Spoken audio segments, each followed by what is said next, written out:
Мы те, о ком шептали в старину с невольной дрожью эллинские мифы. Народ, взлюбивший буйство и войну, сыны Геракла и ехидны скифы. Как правило, большинство сарматских курганов, в общем-то, ограблены. Причем ограблены еще в древности, ну и в последующие времена.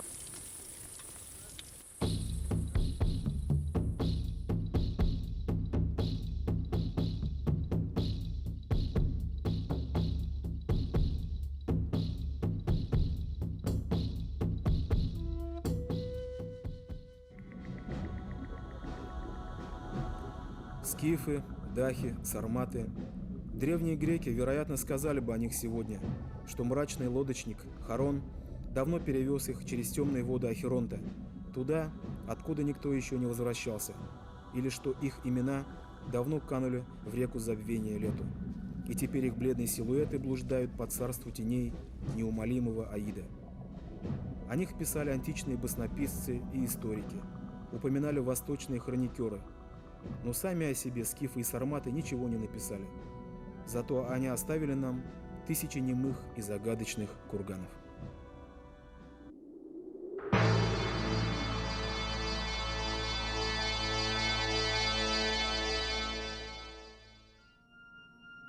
Отец истории Геродот приводит несколько версий происхождения скифов.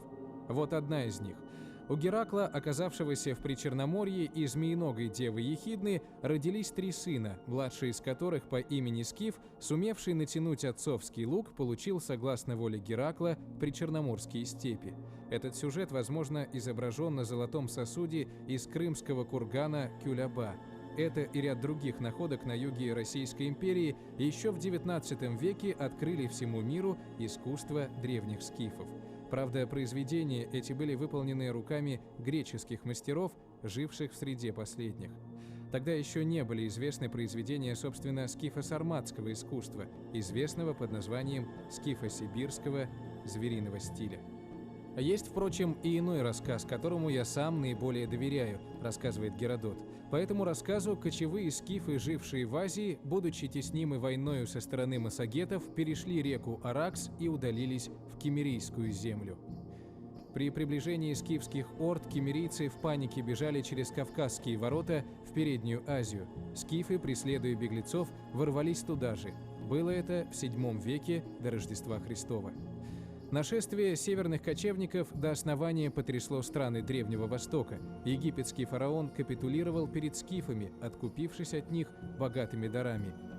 Держава Урарту была разрушена, а могущественная Мидия покорена.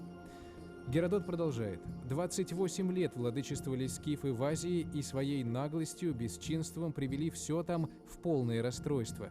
Тогда Кеоксар и медяне пригласили однажды множество скифов в гости, напоили допьяно и перебили.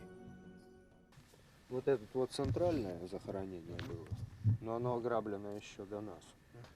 Если это воин, то это там колчан со стрелами, это меч, это кинжал. Если это женщина, это какие-то украшения, какие-то хозяйственные назначения, предметы. Вот. И по степени, в общем-то, знатности, социального статуса и набор вещей подбирался.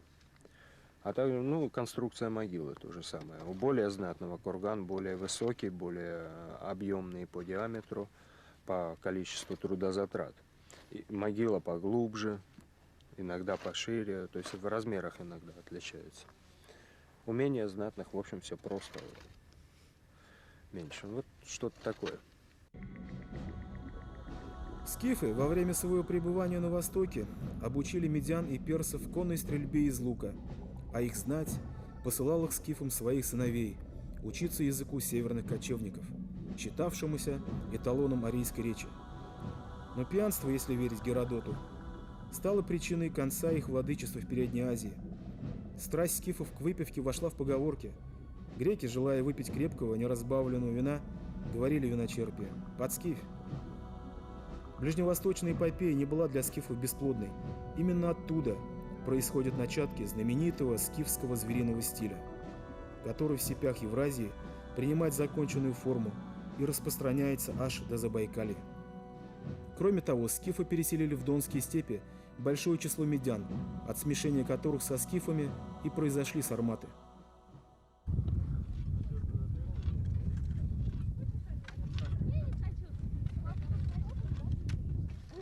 Задачей нашей экспедиции было доследовать те курганы в районе села Прохоровка, которые сначала в 911 году подверглись ограблению крестьянами, а затем были доследованы археологом петербургским Сергеем Ивановичем Руденко.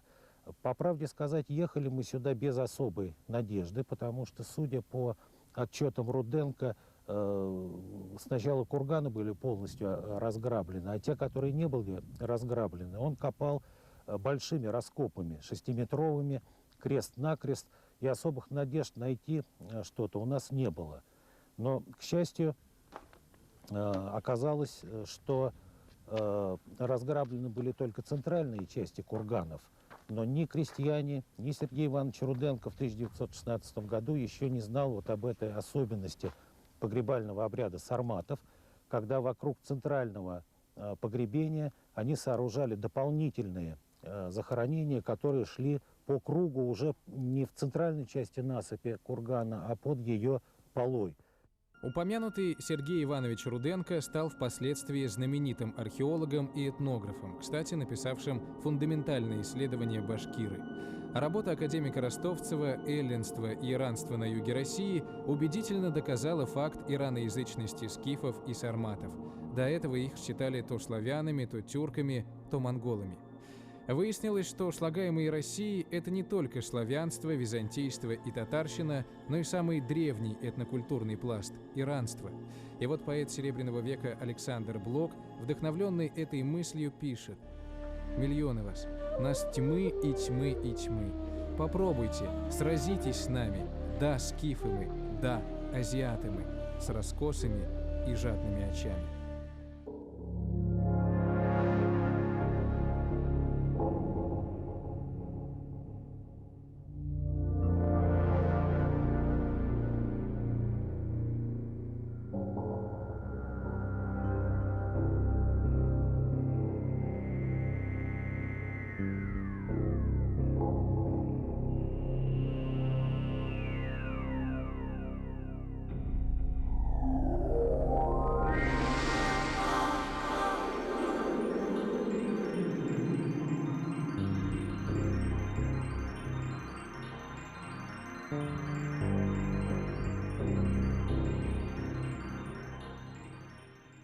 Был сильный ветер, пыль, и вот в этом грохоте техники и так далее, вот вдруг нечаянно задели рога оленя. Конечно, мы вначале и не знали, что это рога, но поскольку блеснул желтый металл, мы сразу остановили технику, ну и сразу мы поняли, что это золотое изделие. Ну, тут были и радость, я говорю, и растерянность. Вот, в общем, вот такие чувства были. Если раскопки под Прохоровкой положили начало сарматологии, то раскопки в районе другого села той же Оренбургской области Филипповки открыли истинную красоту сарматской культуры. Филипповские находки просто оглушили весь мир своей сенсационностью. Это было одно из самых почитаемых животных вообще у ранних кочевников, не только у сармат и не только на Южном Урале. Я думаю, что это предок древних кочевников, как бы они его считали. Ну и в самые торжественные моменты, видимо, во время каких-то церемоний, торжеств, может быть, похорон, может быть, наоборот, рождения каких-то знатных детей, вождей и так далее. Этих оленей выставляли. Еще в давние времена и в последнее время особенно раскопано ряд больших курганов с пышным погребальным обрядом, с находками ювелирных изделий, с богатейшими находками. Это в Причерноморье, в Западной Сибири, на Алтае, в Казахстане. И считалось, что это центры кочевой цивилизации, примерно середины первого тысячелетия до нашей эры. И столь богатые находки объяснялись тем, что они находились вблизи первых государственных объединений. Это Греции, Рима, Парфии, Кангюя. Вот. А Южный Урал и Нижнее Поволжье считались как бы периферией кочевого ираноязычного мира, и поэтому здесь не ожидалось таких находок. Самое главное – это то, что находки Филипповки ставят Южный Урал, Поволжье, в один ряд с такими провинциями или с такими районами, как Причерноморье на западе и Алтай и Сибирь на востоке, где найдены очень богатые царские курганы. И теперь можно смело говорить после этих находок, что это был единый скифо-сарматский или скифо-сибирский кочевой мир. Вскоре после ухода скифов Мидия была завоевана персами. Возникла мировая персидская держава во главе с династией Ахеменидов. Первая в истории человечества империя раскинулась в Азии, Европе и Африке. Это было в VI веке до нашей эры. Тогда же произошли события, в корне изменившие судьбы арийских народов и повлиявшие на ход мировой истории. В VI веке до нашей эры начали проповедь своих учений два арийских пророка – Будда и Заратуштра, расколовшие мир арийцев на три враждебных друг другу этнокультурных субконтинента – Индию, Иран и Туран. В результате персидский царь Ксеркс выступил со своей знаменитой надписью «Я Ксеркс, царь великий, царь царей, Дария сын, Перс, Перса сын, ариец из арийского племени. По воле Ахура-Мазды я этот притон девов разгромил и провозгласил: девов не почитай».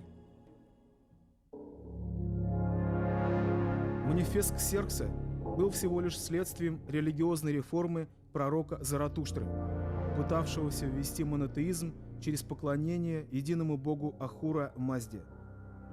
Против этого никто, вероятно, не возражал, но когда пророк провозгласил богоугодным делом лишь земледелие, а кочевое скотоводство, мясные оргии и грабительские набеги на соседей злом, ираноязычные племена разделились на два непримиримых мира.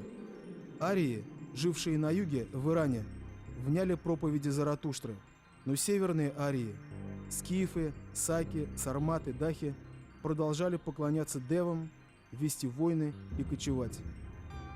По древней традиции их родоначальником был некий Тур. По имени Тура скифские степи стали называться Тураном. Здесь, в Туране, начал свою пророческую миссию Заратуштра, но потерпел неудачу. В чем причина фиаско Заратуштры в своей отчизне? Раскрыть эту тайну нам помогут курганы и звериный стиль великого Турана.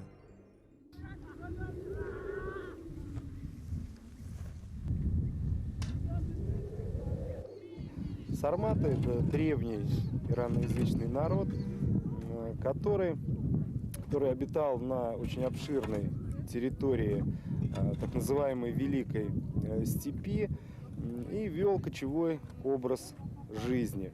Восточные соседи скифов выступают под различными названиями: серматы, сарматы, савраматы и так далее. Вот здесь, именно здесь проходил один из кочевых маршрутов какого-то определенного племени. Поскольку сарматские племена представляли из себя кочевой народ, то памятников такого стационарного характера, то есть поселений, в общем-то, не найдено. По всей видимости, их не существует. И об их культуре, материальной, духовной культуре мы можем судить только лишь по курганным могильникам, которые они оставили на территории своих маршрутов. Идеологическое противостояние Ирана и Турана нередко выливалось в открытые вооруженные конфликты. На знаменитом бехистунском рельефе в Иране изображен Скунха, вождь саков Тиграхауда, взятый персами в плен. Но также общеизвестна история персидского царя Кира, отправившегося в Туран походом против массагетов. Где-то за Сырдарьей он был нагло разбит. Также безуспешно окончился поход царя Дария I против европейских туранцев-скифов. В круг моря черного, в пустых степях, как демоны, мы облетали быстро, являясь вдруг, чтоб сеять всюду страх, к верховьям Тигра или к низовьям Истра. Мы ужасали дикой волей мир, горя зловеще там и здесь зорницы, пред нами Дарий отступил, и Кир был скифский на пути смирен царицей. Отсюда просто действительно лучше всего она видна. Самая лучшая, что ли, точка? Да, самая лучшая точка. Здесь видно весь прямоугольник. Нет, табуретка не очень видна. Не-не-не, вот то, да. Ага, романтично. Это нечаянно. Сарматы, те кочевники, которых мы так обобщенно называем, жившие здесь, на Южном Урале, они принимали самое активное участие в военных походах на юг как раз в ту эпоху, когда происходило становление парфянского государства. Племена дахов, даев, парфов, сконцентрировавшись на северных границах Греко-Бактрии, во II веке до нашей эры совершили огромный поход на юг и основали там новое государство, которое вошло в историю под названием Парфянского царства. По всей видимости, вот один из кочевников, который был похоронен здесь, в деревне Прохоровки, довольно давно, почти 23 века тому назад, принимал участие в этих походах. И в качестве военного трофея он захватил чаши, которые содержат вот уже, собственно, парфянские надписи. В III веке до нашей эры кочевые племена от Урала до Приоралья пришли в движение. Персидская держава к тому времени была разгромлена Александром Македонским. После его смерти возникло несколько греко-македонских государств, которые возглавили сподвижники великого завоевателя. Иран же не был в состоянии освободиться от иго чужеземцев. Тогда на помощь персам пришли их родичи-туранцы, так презиравшиеся зороастрийским духовенством. Из племени дахов, живших ранее на Южном Урале, выдвинулся вождь по имени Аршак, поведший степняков на штурм империи Александра Македонского. Его преемники аршакиды отняли у греко-македонян Иран и основали парфянскую державу. Впоследствии аршакидская Парфия успешно сражалась с Римской империей. Потомки выходцев с Урала громили легионы римского полководца Краса. Поэт Брюсов писал: «Ну что же, римских легионов значки во храмах у парфян».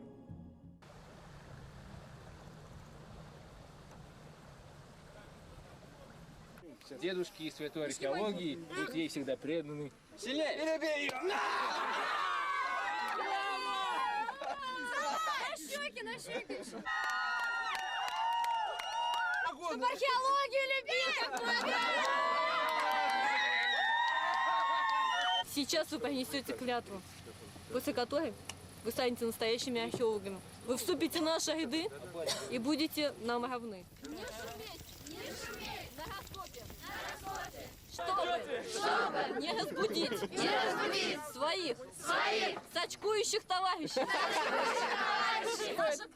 Наша клятва крепкой и нерушимой.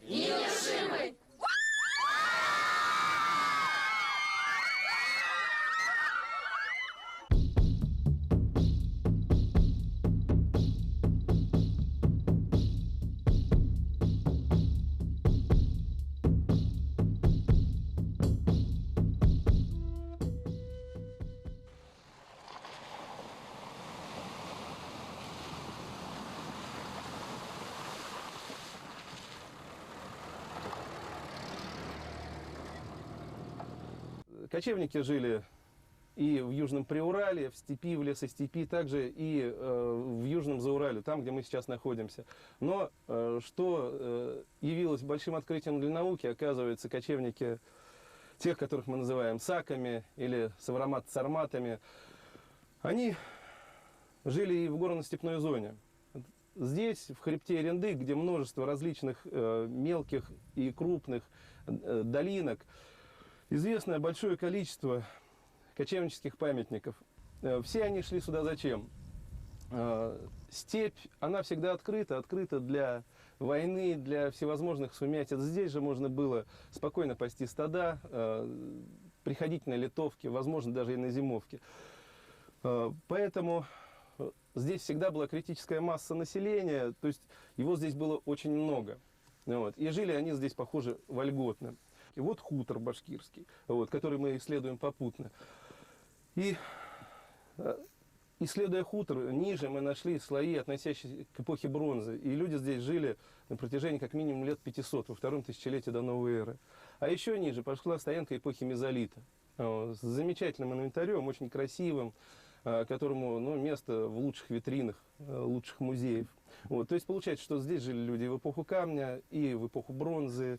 Вот, потом сюда пришли ранние кочевники. Вот. И на этом же месте возник хутор, башкирский хутор под названием Майлыбай, вот, население которого занималось добычей золота.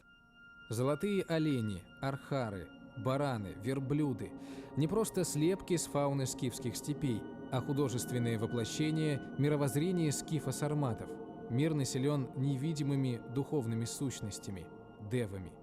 Отсюда башкирское прозвание демона – дею и русское слово дива. Девы могут воплощаться в видимом мире, принимая облик животного. Воплотившаяся божественная харизма именовалась фарном, и только завладевший им мог стать царем.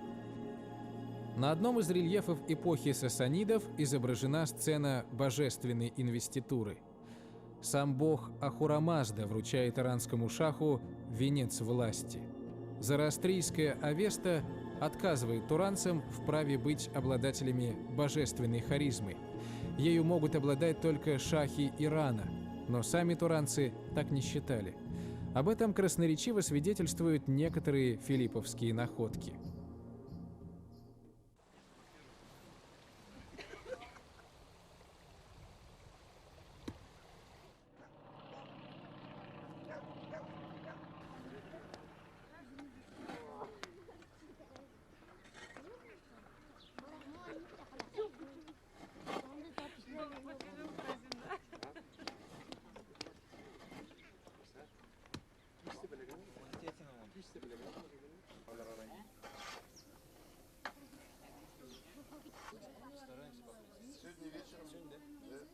Наиболее интересная обкладка среди всех сосудов, конечно, сцена охоты.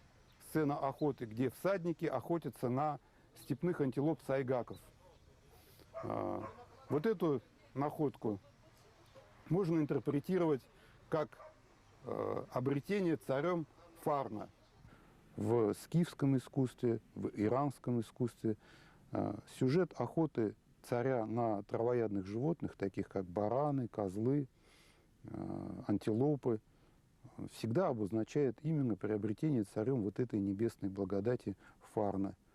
Если мы посмотрим, например, на сасанидское блюдо, найденное на территории Уфы, мы увидим, что на теле животных, на которых охотится царь, изображены солярные знаки, вихреобразные свастики. То есть изображение это символично. Не конкретный случай охоты изображен, а обретение царем, который, конечно, изображен в виде этого охотника, всадника, небесной благодати, фарна, который изображен в виде вот этих вот травоядных копытных животных. Одно из наиболее ранних изображений этой охоты мы как раз находим в Филипповке. И очень выразительное изображение. Произведения степных мастеров отражают не только мировоззрение скифов-сарматов. Они также отражают эстетический идеал кочевника. Не случайно среди филипповских находок много изображений хищников. С каким удовольствием древний мастер смакует сцены терзания хищником травоядного животного. Красота в чистом виде в искусстве сарматов не самоцель. Красиво то, что в наибольшей степени способствует победе. Красивое – это прежде всего быстрое, сильное, храброе. Среди филипповских находок мы видим большое количество ручек и накладок для деревянных сосудов. Я задался таким вопросом. Неужели владелец этого драгоценного клада не мог себе позволить сделать цельно золотые сосуды? Наверное, у него были достаточные возможности для этого. Ведь найдено более 30 килограммов золотых изделий. Очевидно, причина здесь другого плана. Эти сосуды ритуальные, они сделаны из дерева не потому, что степному владыке не хватало драгоценного металла, а потому, что так требовали обрядовые нормы. Посуда эта предназначалась, по всей вероятности, для священного напитка, который у древних иранцев, древних индийцев известен под именем сомы или хаомы. Это галлюциногенный, тонизирующий, бодрящий напиток, который по текстам Ригведы поэтам давал вдохновение, воинам отвагу, а жрецов приближал к божеству. Единственный миф, связанный с Сомой Хаомой, это похищение его орлом с горы, где его сторожили от посягательств,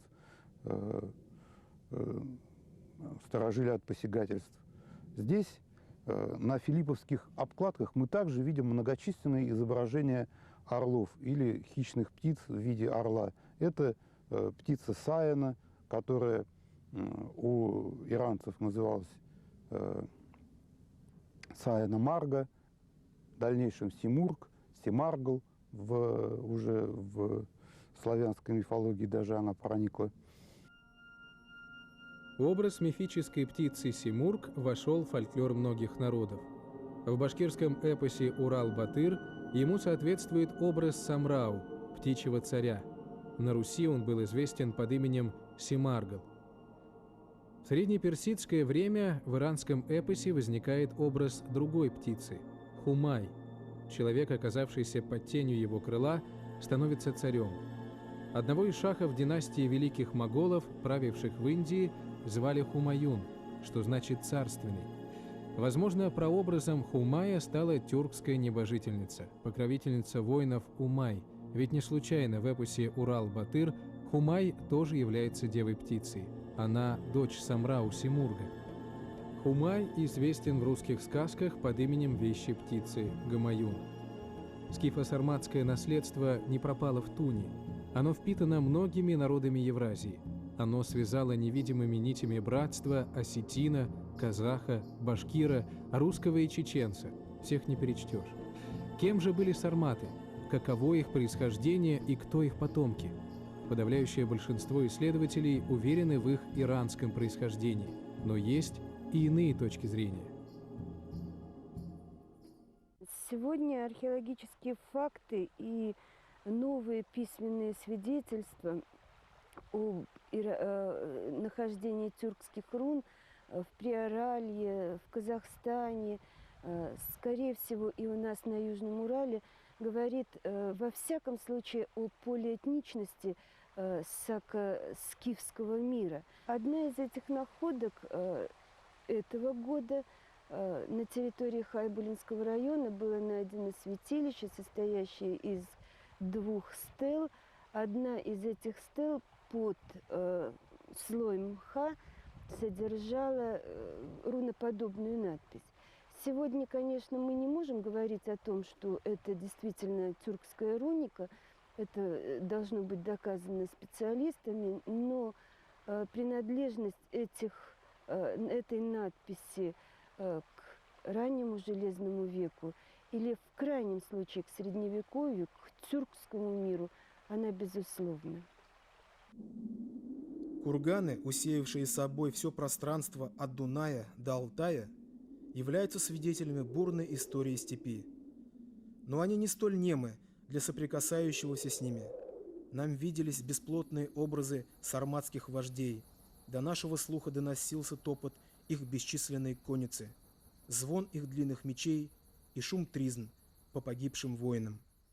Поэт Валерий Брюсов ощущал нечто похожее, когда писал: «В курганах грузных, сидя на коне, среди богатств, как завещали деды, спят наши грозные цари, во сне им грезятся пиры, бои, победы». Все, что мы изучаем, это же так или иначе связано с погребальными культами, с проблемой жизни после смерти, с загробным существованием. И шаманы, скифские, сарматские, они так или иначе выполняли функции объяснителей того, что будет с их героем, похороненным вот как бы в кургане. Да?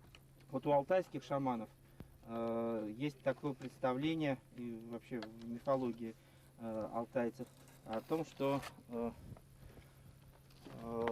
герой после своей смерти через подземный мир, через вход в курган оказывается на небе после того, как, победив подземных различных монстров, освобождает красного коня, который уносит его потом к божеству на небо, к матери вообще всего мира. Это буквально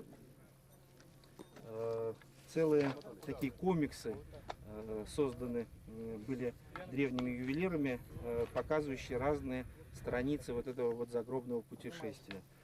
Парадоксально, но они, в общем-то, почти не ошиблись в представлении о посмертном существовании своего героя.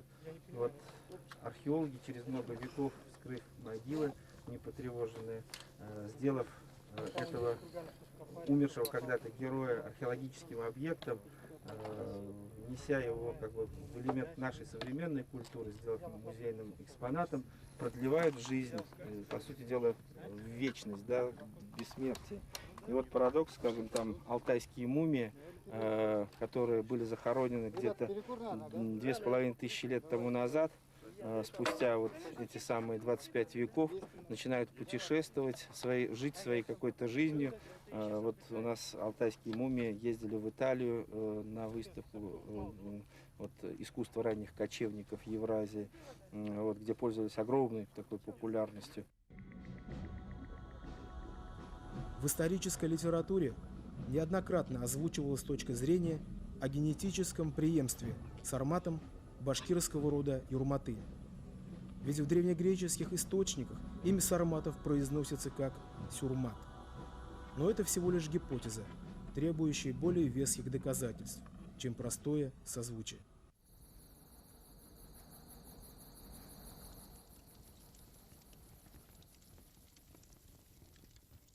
Ну, я полагаю, что те достижения, которые имели ранние кочевники, те же вот сарматы, или я не очень настаиваю на термин сарматы, я их называю ранние кочевники, поскольку здесь одни их называют сарматами, другие дахами и саками, поэтому осторожнее всего их называть ранними кочевниками. Ну, поскольку та культура, которая была достигнута или приобретена, или те навыки кочевания, кочевого хозяйства, которые были у ранних кочевников, они перешли и к поздним кочевникам, тюркоязычных кочевников. И все эти наработки, если так можно сказать, все это достижения, они, безусловно, послужили фундаментом у поздних тюркоязычных кочевников.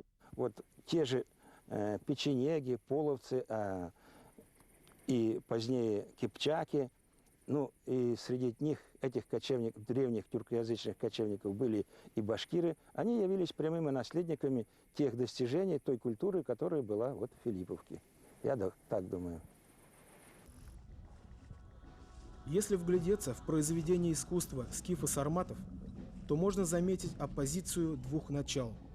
Олень, конь, архар, солярный знак – это образы потока жизни, упоенностью ею, которым противостоят образы кошачьего хищника, грифонов, хищных птиц и культ меча, олицетворяющие собой образ смерти. В зверином стиле туранцев беспощадно и точно выражена оппозиция безмерного обаяния жизни и безмерного мирового страдания, прохождение через которое является условием продолжения жизни, потока вселенского бытия. Система оплаченного страданием очарования жизни мужественно обнажает основы мироустройства.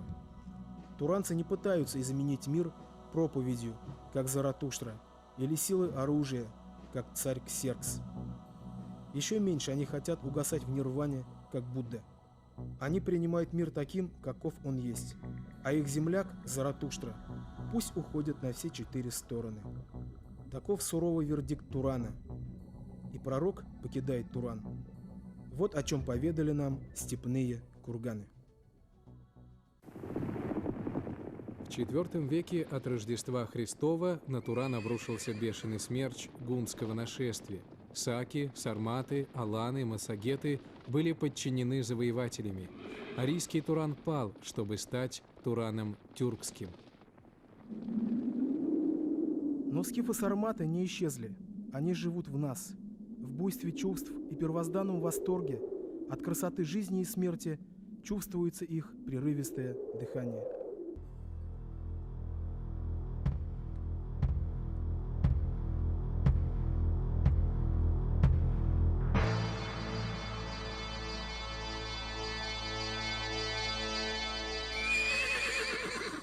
Если б некогда гостем я прибыл к вам, мои отдаленные предки, Вы собратом гордиться могли бы, полюбили бы взор мой меткий. Мне легко далась бы наука поджидать матерого тура. Вот, я чувствую гибкость лука, на плечах моих барсова шкура. Эй, вы, слушайтесь, вольные волки, повинуйтесь жадному кличу. У коней развиваются челки. Мы опять летим на добычу.